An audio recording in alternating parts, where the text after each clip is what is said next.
What are the best bands on Bandcamp this September? Let's open up the treasure chest that we found in the dungeons of the underground.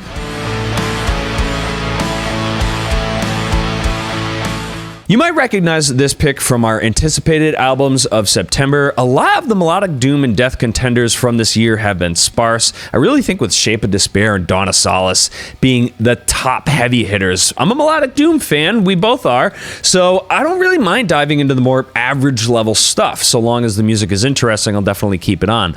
Wine from Tears definitely uses the entire 68 minutes of this record to explore a variety of sounds, from symphonic and gothic to post-rock, which is pretty cool.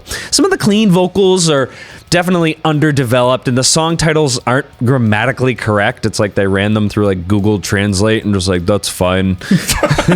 But overall, this is a pretty good album for all us melodic doom fans. 3.5 out of 5. Fine wine from Tears. Great score. Some of the spoken word stuff too was a little weird and out of place. Yeah. But good album though. Lots of good riffs. Yeah.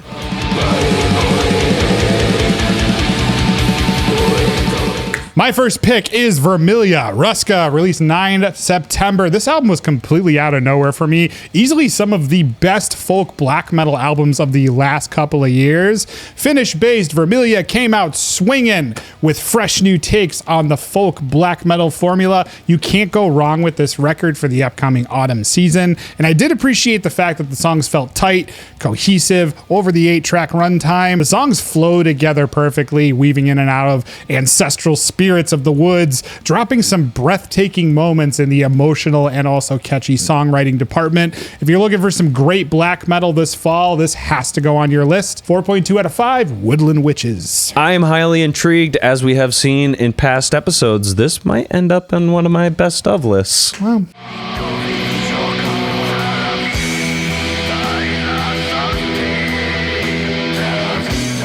sometimes things are untimely, like releasing a black metal album in the summer and passing away at 38 years old. Both of these things are relevant to my next pick because the album Aprutium was released this June, just after the death of Antonio Pasquini, the Italian musician behind the band Fentrum. Musically, you're not going to find anything incredible on here, but I think there's something really special about connecting with someone's legacy through art. Antonio's friends and family came together after his death to release this record, and I think that's the thing that I found most special about it. This one definitely is for more of you black metal fans that don't mind the raw approach to the productions. 3 out of 5, Black Mares in the Snowy Fields. you know, I love that too. I wasn't aware of this album, and the fact that the community loved him so much and loved his art that much to put it out, really cool testament to the scene. My next pick is Toadeater. Bexadde, released 9 September. This album blew my fucking mind, dude. I love their 2020 release, Bit to Ewigan Daugan, and I honestly kind of forgot about this band ever since that record. Once this popped up, I was like, oh yeah, Toadeater, I gotta check this out. This is an awesome band name too. You have to check it out just by that alone. It reminds me of druidic rituals in the forest while you're trying to hallucinate to the other side of seeing the gods.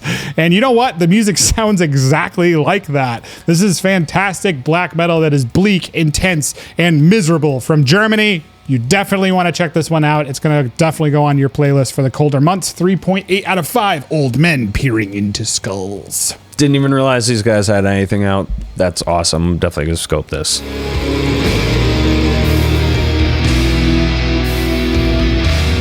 All right, and another melodic funeral doom record that we talked about in our anticipated album of September. This band is on an absolute tear, having generated 3 full-length albums in as many years. Their 2020 record, The Great Hatred, caught our attention with its unique dynamics and pacing. The Loneliest Walk is their newest one, and it is a bit of a beast. These 10 songs total almost 2.5 hours of music. This is for sure a slow burn, as the payoffs are few and far between, as is kind of typical with Funeral Doom. So it's probably only going to stick with the doom metal purists. If that is you, you are going to want to spin this record for sure. The Loneliest Walk gets 3 out of 5 tortured souls. I don't really understand why bands feel the need to release even over 40 minutes worth of music, because there's just way too much music out there. And part of the thing is this guy wanted to release like a 4-act thing, and he released it in this large, epic, episodic way, and that's... So do 4 EPs. I think that would have hit harder. Yeah, I tend to agree with you. And my last pick here is Andy Gillion, Arcade Metal, released September 3rd. A couple of you awesome Forgemates, we love you so much, put this on my radar, and I had an absolute blast with this masterpiece of an instrumental metal record. Every song is perfectly crafted, pulling from inspirations of why I used to love sitting in my PJs on a Saturday morning watching cartoons and playing Super Nintendo. By the way, the new Ninja Turtles game is fucking awesome. Andy knows how to take instrumental guitar-driven music to a place of lighthearted fun and focuses much more on the feel and emotion department than the obviously massive skill set that he has as a player. There's no need to flex here in that department. Andy can flex and have fun with these songs, and it fucking shows. Loved this release, 4.2 out of 5 lurkers in the cyber streets. Definitely glad to see him getting the attention that he deserves. What were your picks for underground metal in September? Let us know in the comments below. Go with the gods, Forgemates. Don't eat the toads. See you guys next time.